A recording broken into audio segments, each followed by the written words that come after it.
আজকে আমি আপনাদের সাথে শেয়ার করব যে কেটে যাওয়া দুধ দিয়ে কিভাবে রসগোল্লা বা কমলাভোগ মিষ্টি তৈরি করা যায়। তো তার জন্য আপনারা ফুল ভিডিও দেখতে থাকুন, স্কিপ করবেন না, তাহলে কিন্তু আপনারা বুঝতে পারবেন না যে আমি কিভাবে কি করেছি। তো তার জন্য আমি নিয়েছি 1.5 লিটার ফুল ক্রিম দুধ। হ্যালো ফ্রেন্ডস, মিঠু কিচেন ব্লগসে আপনাদের স্বাগত।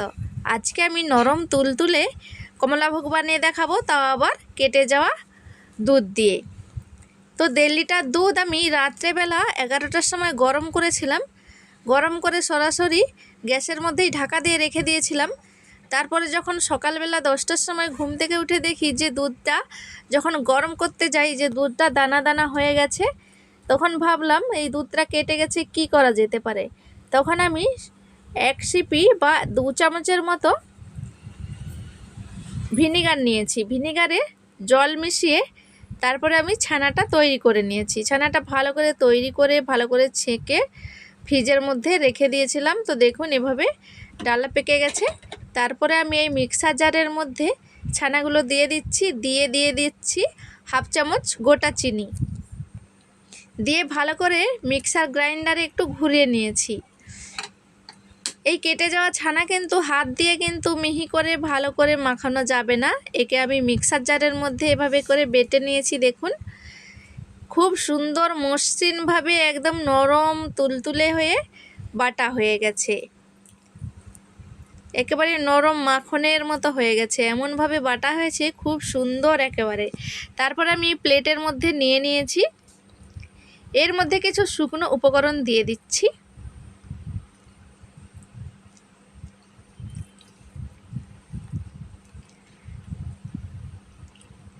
দিয়ে দিচ্ছি 1 চামচ ময়দা, আর দিয়ে দিচ্ছি 1 চামচ কর্নফ্লোর। চাইলে কিন্তু আপনারা সুজিও দিতে পারেন 1 চামচের মতো। তারপরে দিয়ে দিচ্ছি অরেঞ্জ ফুড কালার, দিয়ে ভালো করে হাত দিয়ে মেখে নেব। যেভাবে রসগোল্লার জন্য পনির মাখা হয় বা ছানাটা মাখানো হয় সেভাবে করে মেখে নেব। যেহেতু আমি মিক্সার গ্রাইন্ডারে ঘুরিয়ে নিয়েছিলাম, তার জন্য কিন্তু আধা কাজ আমার মিক্সার গ্রাইন্ডারেই হয়ে গেছে।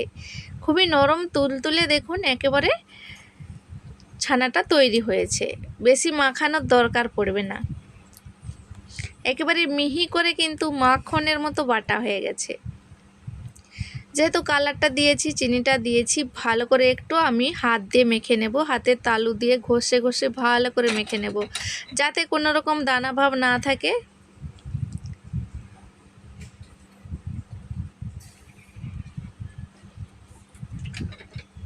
ভালো করে আমি মেখে নিয়েছি।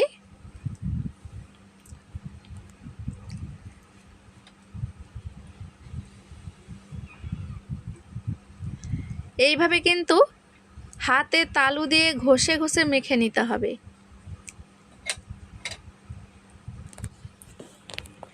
তো ফ্রেন্ডস, আমি ভালো করে মেখেই নিয়েছি। তারপরে আবারও ভাবলাম যে আর একটু মেখে নেওয়া যাক। যত কিন্তু ছানাটা ভালোভাবে মাখা হবে তত কিন্তু স্পঞ্জি স্পঞ্জি রসগোল্লা বা কমলাভোগ মিষ্টি তৈরি হবে। তো আমি এভাবে করে আবারও ডো করে নিচ্ছি একটা।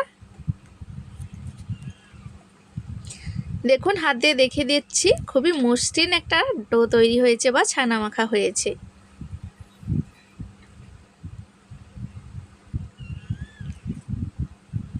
এমনভাবে মাখতে হবে কিন্তু বন্ধুরা, যাতে না কোনো ক্র্যাক থাকে, তাহলে কিন্তু যখন রসগোল্লাটা আমি ফুটাবো তখন কিন্তু ফেটে যেতে পারে বা ভেঙে চিনির শিরার মধ্যে মিশে যেতে পারে।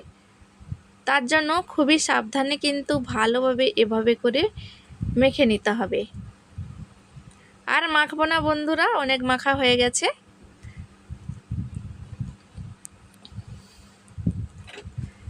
তারপরে আমি এভাবে করে বলের মতো তৈরি করে নিচ্ছি। একটু বড় বড় সাইজের করলে দেখতে ভালো লাগে, তাই আমি একটু বড় বড় সাইজের করে নিচ্ছি। দেখুন কোনো রকম ক্র্যাকস নেই, খুব সুন্দর তৈরি হয়েছে।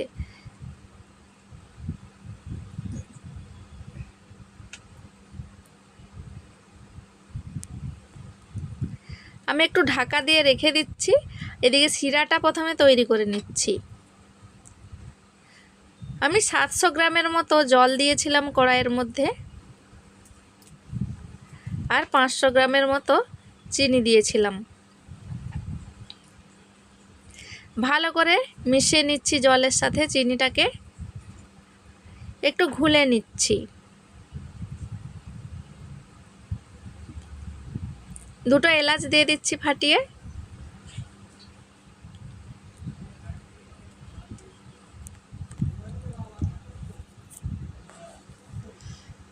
চিনিটা ভালো করে দেখুন ঘুলে নিচ্ছি আমি।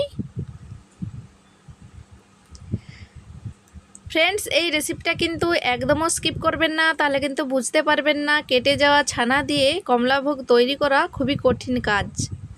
আপনারা একবার ফুল ভিডিও দেখুন। তো চিনিটা ঘুলে নিয়েছি, একটু ফুড কালারও দিয়ে দিয়েছি, অরেঞ্জ ফুড কালার। যতক্ষণ শিরাটা ফুটছে ততক্ষণ আমি লেচিটা কেটে নিচ্ছি।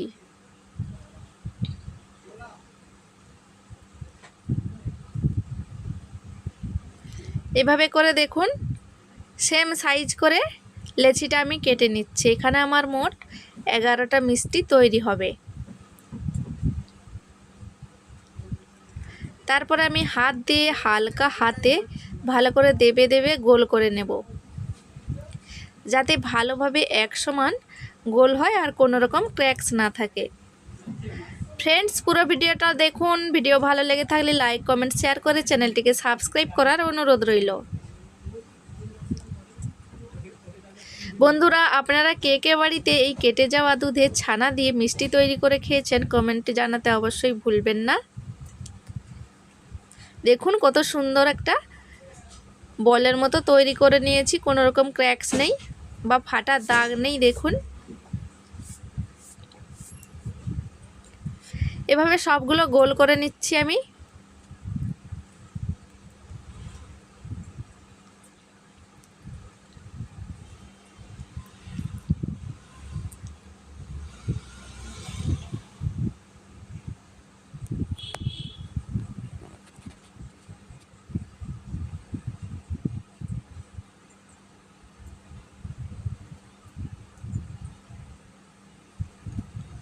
কতটা দারুণ লাগছে দেখুন, বলের মতো হয়ে একেবারে গোল গোল হয়ে গেছে। সবগুলো বল তৈরি হয়ে গেছে বন্ধুরা। তারপরে এভাবে চিনির শিরায় এক এক করে দিয়ে দিচ্ছি।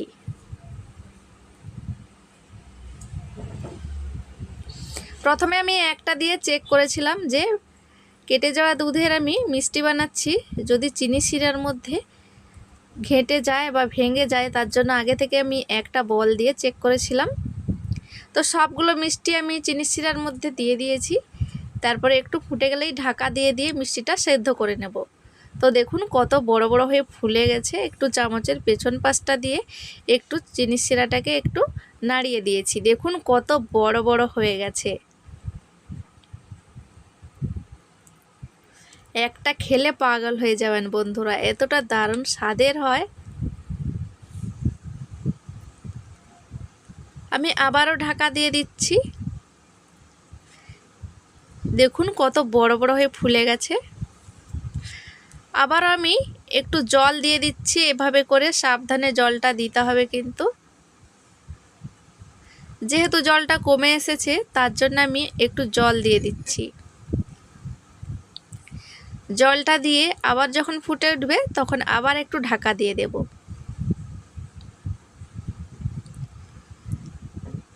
মাঝে মাঝে এইভাবে একটু চামচের পেছন পাশটা দিয়ে নাড়িয়ে দিতে হবে চিনির শিরাটাকে, তাহলে কিন্তু মিষ্টিটা সব দিক দিয়ে সেদ্ধ হবে।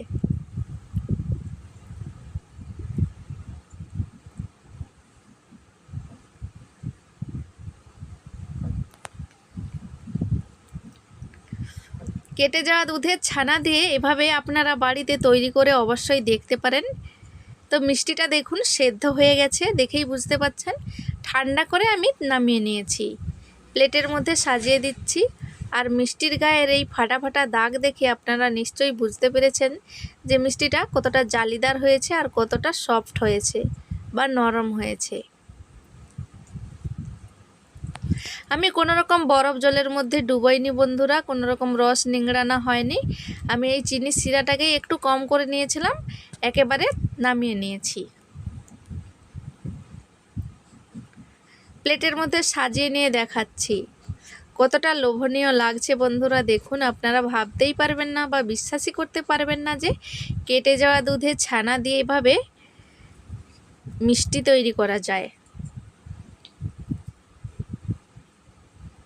কতটা সুন্দর হয়েছে বন্ধুরা, বাড়িতে অবশ্যই বানাবেন, তাহলে কিন্তু বুঝতে পারবেন, নাহলে বুঝতে পারবেন না বন্ধুরা।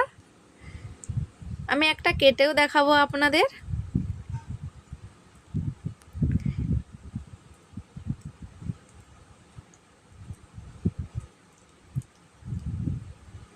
দেখুন বন্ধুরা কতটা জালিদার হয়েছে। ফ্রেন্ডস, আজকের এই রাজভোগ রেসিপি বা কমলাভোগ রেসিপি আপনাদের কেমন লাগলো কমেন্টে জানাতে অবশ্যই ভুলবেন না। ভালো লাগলে একটা লাইক করে দেবেন।